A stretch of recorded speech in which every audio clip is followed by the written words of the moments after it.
आप सभी का आपके अपने यूट्यूब चैनल पर स्वागत है। फ्रेंड्स, आज हम लोग रेलवे ग्रुप डी एनटीपीसी संबंधित इम्पॉर्टेंट क्वेश्चंस जो एग्जाम में आए थे आपके, उन पर डिस्कस करेंगे। यह क्वेश्चन आपके एग्जाम ग्रुप डी या फिर एनटीपीसी में आने की पूरी संभावना है।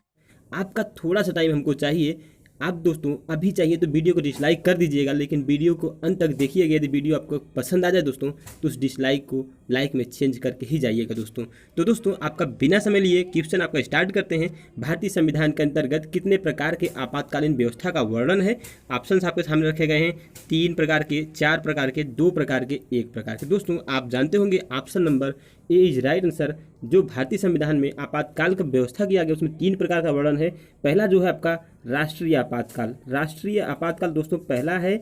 दूसरा जो है आपका राज्य संवैधानिक आपातकाल, संवैधानिक आपातकाल दूसरा दोस्तों। तीसरा जो है आपका वित्तीय आपातकाल, वित्तीय आपातकाल दोस्तों ये तीसरा है। आप ध्यान दीजिए 3 प्रकार के भारतीय संविधान में आपातकाल का वर्णन है। नेक्स्ट क्वेश्चन चलते हैं दोस्तों हम। क्वेश्चन नंबर 2 जो है आपका सर्वाधिक मैग्नीज उत्पादन करने वाला भारतीय राज्य कौन है? ऑप्शन है उड़ीसा, महाराष्ट्र, मध्य प्रदेश एंड कर्नाटक। दोस्तों आप जानते हैं सर्वाधिक मैग्नीज उत्पादन करने वाला ऑप्शन नंबर ए पे जाएगा। उड़ीसा टॉप पे है। भारतीय राज्य में सर्वाधिक मैग्नीज उत्पादन करने वाला उड़ीसा टॉप पे है। दूसरे नंबर महाराष्ट्र है। तीसरे नंबर पर आपका एमपी है। उसके बाद चौथे नंबर दोस्तों आपका कर्नाटक है। मैग्नीज उत्पादन में चौथे नंबर भारतीय राज्य कर्नाटक है। 5वें नंबर पर बात करेंगे तो आंध्र प्रदेश है दोस्तों। टॉप 5 स्टेट जो हैं आपके यहाँ वर्णित हो चुके हैं। आंध्र प्रदेश 5वें नंबर पे है, कर्नाटक 4 नंबर पे है, मध्य प्रदेश तीसरे नंबर पे है, महाराष्ट्र आपका दूसरे नंबर पे। टॉप पे जो मैग्नीज उत्पादन करता है भारतीय राज्य वह उड़ीसा है दोस्तों। बात करते हैं नेक्स्ट क्वेश्चन की। नेक्स्ट क्वेश्चन आपके सामने रखे गए हैं। निम्न में से किस मंदिर को राज राजेश्वर के नाम से भी जाना जाता है? ऑप्शन है बृहदेश्वर मंदिर, मीनाक्षी मंदिर, वैद्यनाथ मंदिर, खजुराहो मंदिर। दोस्तों आपको बहुत अच्छी तरह से मालूम होगा कि बृहदेश्वर मंदिर को बनवाया किसने था? राज राजा ने। राज राजा ने बृहदेश्वर मंदिर को बनवाया था, इसलिए इस मंदिर को जो कहते हैं राज राजेश्वर के नाम से भी जाना जाता है दोस्तों। राज राजेश्वर मंदिर जो है ये जो राजा थे आपके चोल वंश के राजा थे। किस वंश के? चोल वंश के राजा थे दोस्तों। बात करते हैं ऑप्शन नंबर बी यानी मीनाक्षी टेम्पल। यह कहाँ? मदुरई में है दोस्तों। मदुरई यानी तमिलनाडु में है ये भी टेम्पल। उसका वैद्यनाथ टेम्पल की बात करें दोस्तों, वैद्यनाथ टेम्पल आपका जो है झारखंड में है। झारखंड में आपका वैद्यनाथ टेम्पल है। खजुराहो का टेम्पल जो है दोस्तों यह आपका मध्य प्रदेश में है। मध्य प्रदेश में खजुराहो का टेम्पल है। आप ध्यान दीजिए। नेक्स्ट क्वेश्चन पर चलते हैं दोस्तों। क्वेश्चन चलने से पहले थोड़ा बृहदेश्वर मंदिर का वर्णित कर लेते हैं। बृहदेश्वर मंदिर दोस्तों यह विश्व की प्रथम मंदिर है जो पूर्णतः ग्रेनाइट मंदिर है। ध्यान दीजिए, इसीलिए एग्जाम में बार बार पूछा जाता है। विश्व की प्रथम मंदिर है, इकलौती मंदिर है दोस्तों जो पूर्णतः ग्रेनाइट से बनी हुई है। यह जो है चोल वंश के शासकों ने बनवाया था। यह तमिलनाडु के तंजौर में दोस्तों। 4 नंबर का भारत का राष्ट्रपति किस प्रकार का आपातकाल का घोषणा कर सकता है? ऑप्शन आपके सामने रखेंगे। राष्ट्रीय आपातकाल, राज्य संवैधानिक आपातकाल, वित्तीय आपातकाल एंड डी ऑप्शन इस उपरोक्त में से सभी। तो दोस्तों भारत का राष्ट्रपति आप जानते हैं प्रथम नागरिक होता है, उसके पास सभी आपातकाल लगाने का जो प्रावधान होता है। ऑप्शन नंबर डी पे जाएगा दोस्तों। भारत का राष्ट्रपति जो है वो सभी प्रकार के आपातकाल का वर्णन कर सकता है या लगा सकता है दोस्तों। नेक्स्ट क्वेश्चन चलते हैं। क्वेश्चन जो आपका है राष्ट्रीय आपातकाल की अधिकतम अवधि कितनी हो सकती है दोस्तों?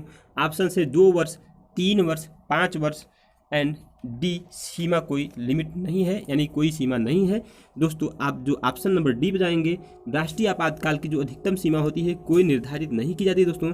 इसे जारी रखने के लिए संसद की पुनः मंजूरी की आवश्यकता नहीं होती है। यह कब तक रहता है इसका कोई निश्चित समय नहीं होता दोस्तों। नेक्स्ट क्वेश्चन चलते हैं दोस्तों। क्वेश्चन नंबर 6, किसी राज्य के राष्ट्रपति शासन का प्रारंभिक अवधि कितना होता है? ऑप्शन है 1 वर्ष, 2 वर्ष, 3 माह एंड 6 माह। तो आपको बहुत अच्छी तरह पता होगा जो किसी भी राज्य में प्रारंभिक राष्ट्रपति शासन लगता है ऑप्शन नंबर डी पे जाएगा। 6 माह तक मैक्सिमम अवधि होती है प्रारंभिक राष्ट्रपति शासन की, लेकिन इसको 6 माह करके मैक्सिमम टाइम 3 वर्ष तक लगाया जा सकता है दोस्तों।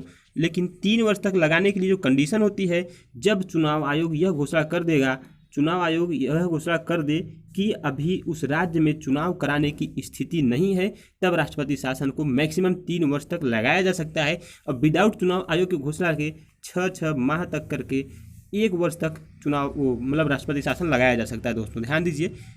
नेक्स्ट क्वेश्चन चलते हैं। प्रथम बार राष्ट्रपति शासन कब लागू किया गया था? ऑप्शंस आपके सामने रखे गए हैं। 20 जून 1951, 4 अप्रैल 1951, 27 अप्रैल 1951, 23 दिसंबर 1951। दोस्तों बेशक आपका answer number A right answer है। 20 जून 1951 प्रथम राष्ट्रपति शासन इसी डेट को लगाया गया था। वह राज्य था पंजाब। पंजाब में दोस्तों प्रथम राष्ट्रपति शासन 20 जून 1951 को लगाया गया था। आप ध्यान दीजिए। नेक्स्ट क्वेश्चन चलते हैं। दोस्तों क्वेश्चन नंबर 8, छिपकली निम्न में से किस प्रकार का जीव है? ऑप्शन आपके सामने रखे गए हैं। सरीसृप, उभयचर, उष्णकटिबंधीय जीव एंड लास्ट ऑप्शन इज इनमें से कोई नहीं। तो दोस्तों आप जान लीजिए, ध्यान दीजिए, सरीसृप प्राणी में आएगा छिपकली। क्यों आता है? जो जीव रेंगते हैं दोस्तों, रेंगने वाले जीव, जमीन पर या किसी सतह पर रेंगने वाले जीव जो होते हैं सरीसृप होते हैं, सरीसृप प्राणी में आते हैं। यह जैसे सर्प भी हो गया, सर्प भी सरीसृप प्राणी में आएगा। बात करते हैं उभयचर की। उभयचर दोस्तों ध्यान दीजिए, जो जीव जो होते हैं पानी प्लस जमीन दोनों पर चल सकें वो उभयचर होते हैं। जैसे आपका मेढक हुआ। उष्णकटिबंधीय जीव की बात किया जाए दोस्तों तो इसमें स्तनधारी आते हैं।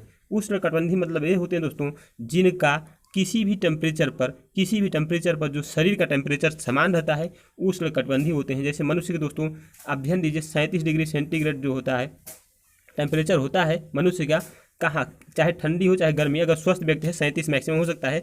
तो उस कटिबंधीय जीव के अंतर्गत स्तनधारी आते हैं दोस्तों। नेक्स्ट क्वेश्चन चलते हैं। क्वेश्चन नंबर आपका 9 जो है, रक्त परिसंचरण की खोज किसने की थी? ऑप्शन है William Harvey, Landsteiner, Wiener, Louis Pasteur. दोस्तों आपको बहुत अच्छी तरह से मालूम होगा, रक्त परिसंचरण ऑप्शन नंबर ए पे जाएगा। विलियम हार्वे ने रक्त परिसंचरण की खोज की थी। लैंडस्टीनर एंड वीनर आप ध्यान दीजिए ब्लड ग्रुप की खोज किए थे। ब्लड ग्रुप का जो है खोज कौन किए थे? लैंडस्कीनर और वीनर ने। क्वेश्चन नंबर 10 दोस्तों, सर्प किस प्रकार का जीव है? ऑप्शन से उभयचर, सरीसृप, समतापी, इनमें से कोई नहीं। दोस्तों आप ध्यान दीजिए, अभी हम बताए हैं जो जंतु रेंगते हैं वो सरीसृप में आते हैं, तो सर्प भी रेंगता है। Option number B right answer है, सरीसृप। समतापी दोस्तों वही बात है, स्तनधारी वाली बात है। समतापी मतलब जिसका तापमान समान हो, स्तनधारी इसमें आएंगे। नेक्स्ट क्वेश्चन चलते हैं। क्वेश्चन नंबर 11, स्तनधारी किस प्रकार के जीव में आते हैं? आप ध्यान दीजिए, समतापी, गर्म खून, उष्णकटिबंधीय, उपरोक्त में से सभी। तो ध्यान दीजिए ऑप्शन नंबर डी पे जाएगा।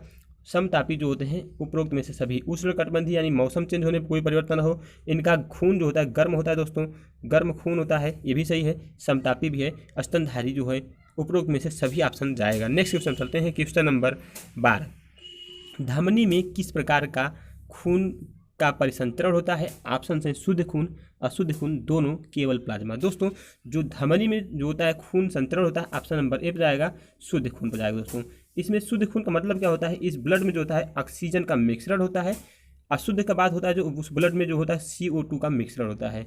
ध्यान दीजिए, धमनी में जो खून होता है परिसंचरण होता है रक्त का, वह शुद्ध खून होता है, यानी उसमें ऑक्सीजन का मिश्रण होता है। नेक्स्ट क्वेश्चन चलते हैं दोस्तों। क्वेश्चन नंबर 13, शिरा में किस प्रकार का खून का परिसंचरण होता है?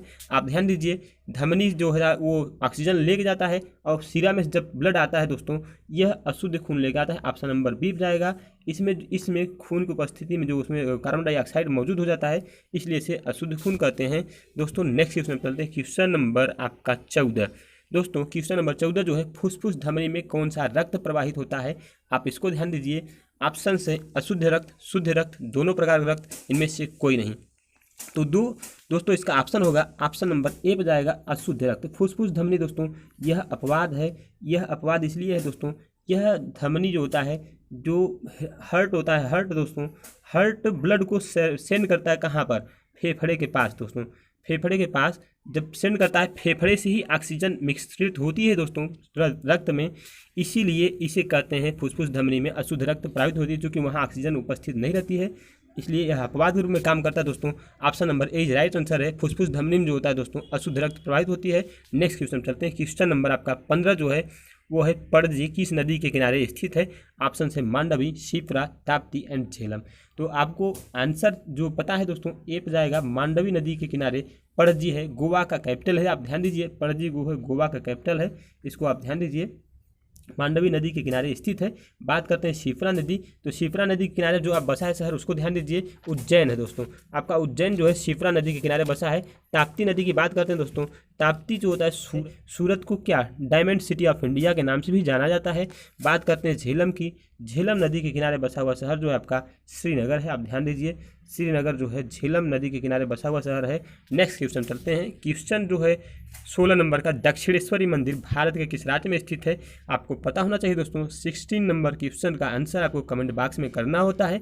ऑप्शन है पश्चिम बंगाल, आंध्र प्रदेश, तमिलनाडु, केरल। तो जो दोस्तों इसका राइट आंसर होगा आप प्लीज़ कमेंट बॉक्स में इसका आंसर करिएगा। दोस्तों ये थे मेरे क्वेश्चन। उम्मीद करते हैं आपको क्वेश्चन अच्छे लगे होंगे। यदि क्वेश्चन अच्छे लगे दोस्तों तो प्लीज़ वीडियो को लाइक कर दीजिएगा। लाइक करने के बाद यदि आप चैनल पर नए आए हैं तो प्लीज़ चैनल को सब्सक्राइब कर लीजिए, जो कि हम अपने चैनल पर ऐसे इंटरेस्टिंग एंड जेन्युइन कंटेंट का वीडियो अपलोड करते रहते हैं। धन्यवाद।